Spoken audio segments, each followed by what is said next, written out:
dimutilasi. Potong itu juga diberikan kepada anjing penjaga. Mato você, mato sua família, mato suas amigas, seus...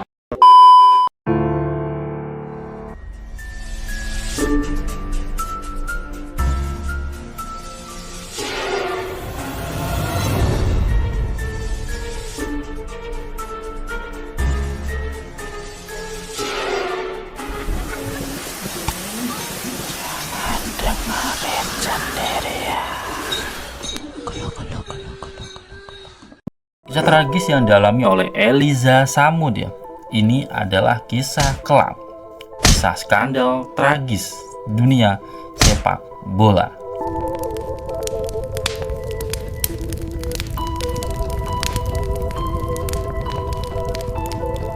Inilah kisah tragis yang dialami oleh Eliza Samudio dan kiper Flamengo saat itu, Bruno Fernandes de Souza. Awal kisahnya, Eliza Samudio adalah seorang model Brazil. Ia cantik, karismatik, dan bercita-cita menjadi seorang artis yang terkenal. Di tahun 2009, ia bertemu dengan Bruno Fernandes. Saat itu Bruno sedang berada di puncak karirnya. Dia adalah kapten Flamengo, salah satu klub terbesar di Brazil, dan disebut-sebut sebagai calon penjaga gawang timnas Brazil. Pertemuan pada tahun 2009 itu membuat Eliza terpesona. Mereka menjalin hubungan yang singkat. Tetapi dari hubungan singkat itu, lahirlah konflik yang akhirnya mengguncang seluruh dunia. Hamil dan mengaku bahwa Bruno adalah ayah dari anak yang dikandungnya. Namun Bruno menolak bertanggung jawab. Perjuangan seorang ibu.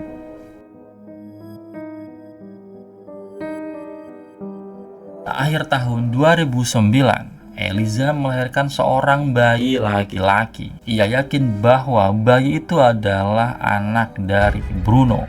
Eliza menuntut pengakuan. Ia ingin Bruno bertanggung jawab, tidak hanya sebagai pesepak bola yang dielu-elukan, tetapi sebagai seorang ayah. Namun Bruno menolak mentah-mentah. Ia khawatir reputasinya hancur, karirnya hancur. Eliza justru dibungkam, dianggap mencari sensasi, bahkan mulai mendapat ancaman.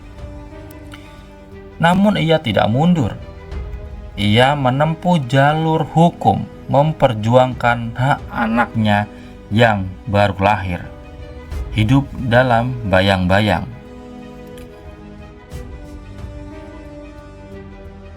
Aí ele falou assim, se você for na delegacia em qualquer lugar, eu vou atrás de você, mato sua família, mato suas amigas, que eu sei aonde tá cada um. Sejak saat itu, Eliza hidup dalam ketakutan. Ia mengaku sering diancam, merasa diawasi, bahkan sempat mengirim pesan bahwa hidupnya dalam bahaya. Bayangkan nih, seorang ibu muda dengan bayi yang masih mungil harus menghadapi dunia yang tidak percaya padanya. Namun, ia tetap berjuang karena bagi Eliza, kebenaran lebih penting dari rasa takut. Permasalahannya memanas. Kehamilan Eliza membuat hubungannya dengan Bruno menjadi kacau. Eliza menuntut pengakuan dan meminta Bruno memberi nafkah. Tetapi Bruno justru menolak. Dia khawatir skandal ini membuat rusak semua karirnya. Eliza kemudian menempuh jalur hukum. Ia menuntut hak asuh dan juga biaya nafkah dari anak yang diklaim anak Bruno. Hal inilah yang diduga menjadi pemicu kebencian sang kiper Flamengo tersebut. Hilangnya Eliza. Pada Juni 2010, tepat beberapa bulan setelah ia melahirkan, Eliza Samudio menghilang secara misterius.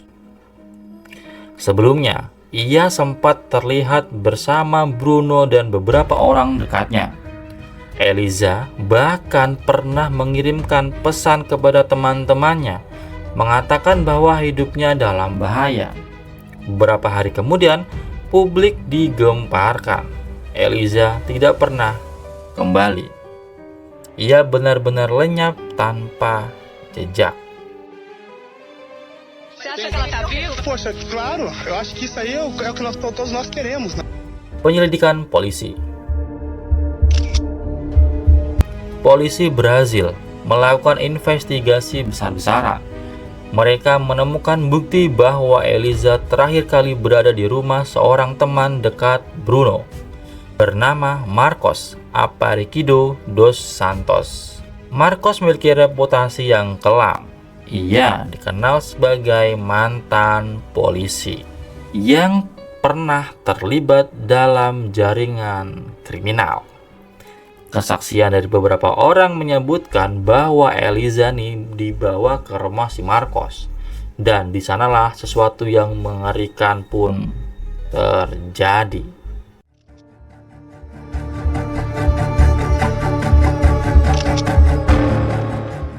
Fakta mengejutkannya nih, dalam penyelidikannya seorang remaja berusia 17 tahun yang ternyata adalah sepupu Bruno.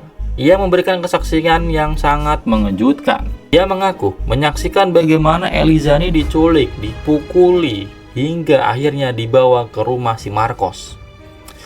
Menurut kesaksiannya, Eliza dan jasadnya dimutilasi. Lebih mengerikannya lagi nih, potongan-potong tubuh diduga diberikan kepada anjing penjaga Marcos.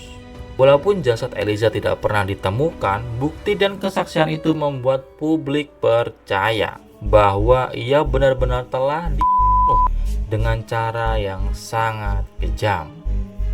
Keterlibatan Bruno bersikeras membantah tuduhan itu, namun polisi menemukan banyak bukti yang mengarah padanya. Mulai dari pesan teks saksi mata hingga peran orang-orang terdekat Bruno yang ikut membantu penculikan. Motif utamanya jelas, Bruno tidak ingin membayar tunjangan anak dan tidak ingin reputasinya hancur karena skandal tersebut. Akibatnya ia memilih jalan yang sangat ekstrim, menghilangkan nyawa Eliza untuk selamanya. Proses pengadilan. Pada tahun 2013, setelah proses yang panjang sekali, Bruno Fernandes dijatuhi hukuman 22 tahun penjara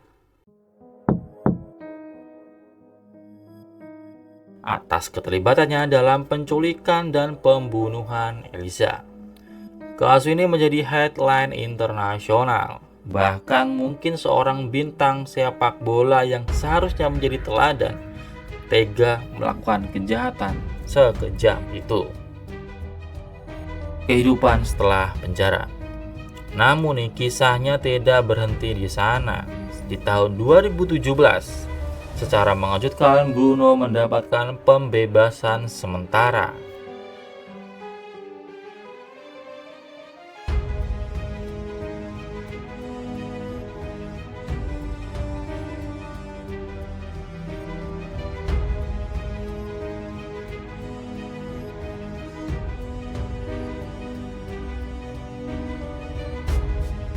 Ia bahkan sempat kembali bermain sepak bola di klub kecil Brazil.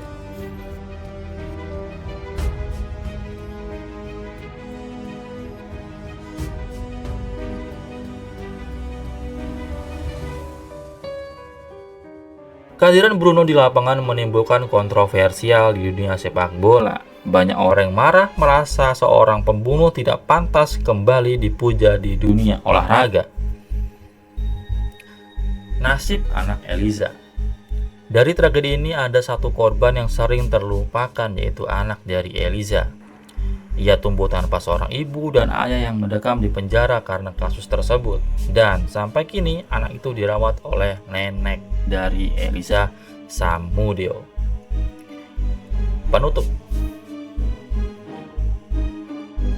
Kisah Elisa Samudio dan Bruno Fernandes ini adalah salah satu tragedi paling kelam dalam dunia sepak bola. Ia mengajarkan bahwa ketenaran, uang, dan kekuasaan tidak selalu membuahkan kebahagiaan. Justru, jika disalahgunakan, bisa berubah menjadi mimpi yang buruk dan menghancurkan hidup banyak orang. Elisa kehilangan nyawanya dengan cara yang mengenaskan dan anaknya kehilangan kasih sayang dari seorang ibu. Dan Bruno kehilangan karir gemilang yang seharusnya bisa membawa ke puncak dunia sepak bola.